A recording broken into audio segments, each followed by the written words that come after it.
A scuba team dedicated to finding lost Royal Canadian Air Force pilots is one step closer to recovering a crashed plane from Lake Ontario.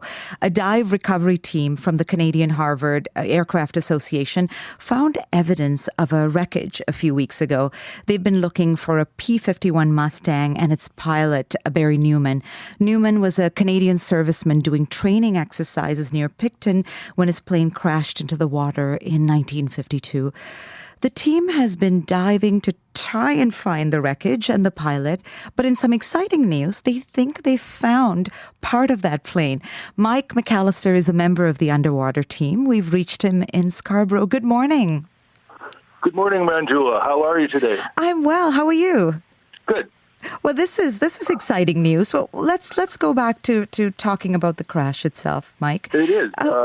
We've been looking for this for a long time through research and people digging through the archives, and then a lot of people were involved in getting the facts.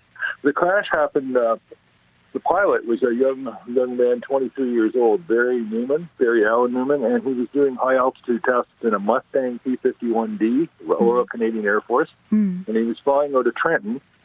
And he was way high up, and the people on the ground, the witnesses, could see condensation trails from the height of the aircraft. That's what drew their attention. The wings heat up the air that causes the condensation when they're really high. So they began to notice that it was spinning.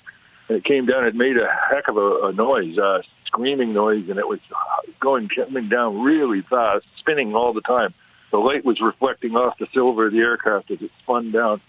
And it tried to pull out, according to witnesses, only about 200 feet. And at that time, a big chunk of the wing broke off, one of the wings, and there was an explosion. The engine noise increased, and then it hit the water. A couple of witnesses saw it go behind some trees, and they talked about it to the RCAF. Crash boat came out of Trenton, and they looked for the plane. They found some pieces on the water. Did they find him? Found oxygen. No, they did not find him. They did find an oxygen bottle, which was empty. The oxygen bottle had no oxygen in it. And pilots have to breathe oxygen above 10,000 feet, or you fall asleep. No, they did not find him. They found some pieces. Now, you had a couple of divers try and find the wreckage of this plane. How did you know where to look?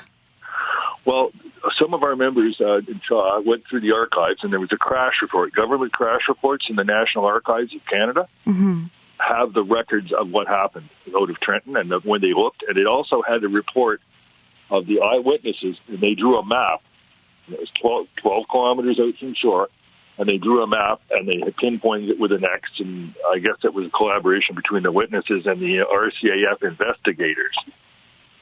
And then what happened later, we had through Shark Marine Technologies of St. Catharines, Ontario, had some very high-tech devices.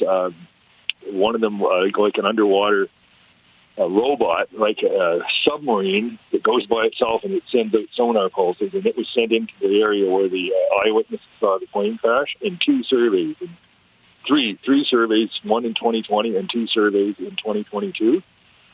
After we got a license from the government to be allowed to do this, because you can't even look for an RCAF aircraft unless you contact the government, tell them everything you're doing, and make sure all your T's are dotted.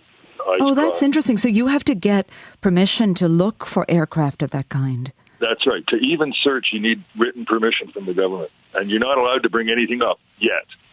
We found stuff out there. It was very exciting. And then you have to wait for further permission to get that out. Now, talk to me again about the technology that you're using. You've mentioned this robot. Okay. What else are you using to... It's an autonomous underwater vehicle. It's about 6 to 7 feet long. Looks like a small torpedo. And it's dropped in the water. And like a sniffer dog sent into the woods, it goes back and forth, and it runs a pattern underwater. And it'll surface every once in a while to get a GPS reading and back down again. It navigates by inertial navigation. And when it comes back, the data is loaded onto the computer that's on the boat. And we can communicate. The operator, Jim Garrington of Shark Marine, was his boat too, for the initial survey, can download the information from the sonar unit. And it also towed something called the proton magnetometer, which senses metal in the water. It's ferrous metal. I was going to ask Mike, because I know that Lake Ontario can get very deep. I believe at its deepest point, it may actually be 800 feet deep. So I was wondering, I'm guessing that's why you need the equipment. It's probably really dark down there. Like, you can't do this with just divers. One of the most amazing things that I've seen, like science fiction, this is like something out of Star Trek. This thing is called a navigator, and it's about the size of a television camera, and you hold it in your hands and you dive. We're down about 100 feet. You can't see the person.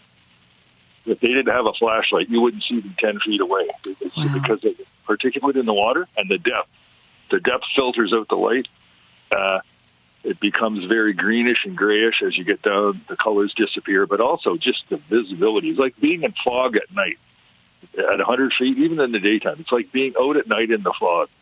So you couldn't see a person 10 feet away. You carry this thing called a navigator. It has real-time sonar in it.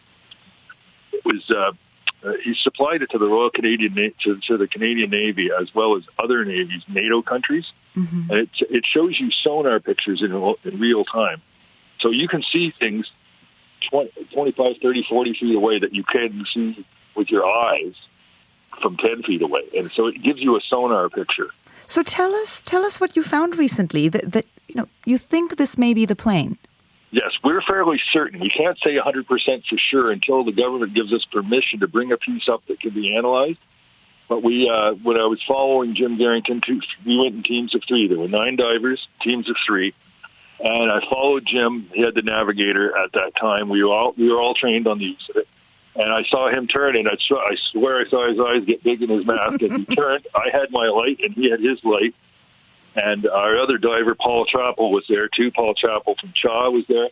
And all of a sudden, there's this thing appears out of nowhere right in front of me. This big, we were close to the bottom. We were about 3 feet off the bottom. This thing was about 6 feet high, and it's about 2 feet wide at the bottom, narrowing to a cone-shaped point at the top. And it was made out of metal, covered in zebra mussels. You couldn't really see exactly what it was, but it was man-made, made out of metal. And we looked at it, and I saw some metal strips inside that were about 1/8 of an inch in diameter. It's right in the middle of the debris field where we went searching. And there were other dive teams consisting of Corey Phillips and Steve Milker and Paul Darnborough and several others. They found things underwater too in different locations, not far away. One resembles a wing, kind of. So, Mike, tell me, let's go back to this moment. I mean, I can tell you're really passionate about this. Yeah. What does it mean to you that you may have found this? Like, what was that moment like for you? How did you react? It was exciting to find things, because very often teams go out, and I've done it, and others, many other divers know this feeling. You go out looking for something, unless it's a known shipwreck where you know where to go. If you look for something, very often you spend hours researching and then diving and not finding it. So it's really exciting to actually find something that you're looking for, or in the area you're looking. And with the technology that's available now, these discoveries will be made more and more often, as has happened recently. But it was very exciting for what we wanted to say is to the family, those family members that are very interested in finding out what happened to their loved ones. Certainly. Yeah. I was thinking, we just, Remembrance Day was yesterday. And, one of the things that certainly came as a surprise to me when I first heard it is that Canada was this one of the top places to train pilots around that time. So their training plan. And we train pilots from all over the world. Some of the pilots that were trained here in Canada went on to fight all over the world. Canadians, British, Australians, people even from India and from the European countries that were overrun by the Nazis trained here as well. So why is this important to you and your team then, to find these pilots and their planes? Well, we want to bring history to life. In other words, make history interesting for Canadians, so they go, oh, this is interesting. I want to learn more about this. Makes people go, we're hoping to make people learn more about it and do their own research and find out more about the things that the contributions Canada has made to the war effort. The British Commonwealth Air Training Plan Shaw started in 1985 to fly these Harvard planes and keep them before the public eye. And now they appear at air shows and at cenotaphs, at remembrance ceremonies they fly over. And it's we want to keep Canadians interested in Canadian history. Exactly. Well, Mike, a real pleasure speaking to you this morning. Thank you. Okay, can I just mention Helen Cooper of Brockville? It was her boat. She used it. It was her time. She offered. We all do this on a volunteer basis, and people just had gas money and stuff.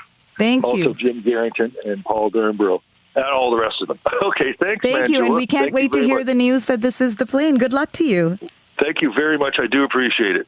Mike McAllister is a member of the Canadian Harvard Aircraft Association Dive Recovery Team. We reached him in Scarborough. For more information on the association and the dive team, you can find them at harvards.com.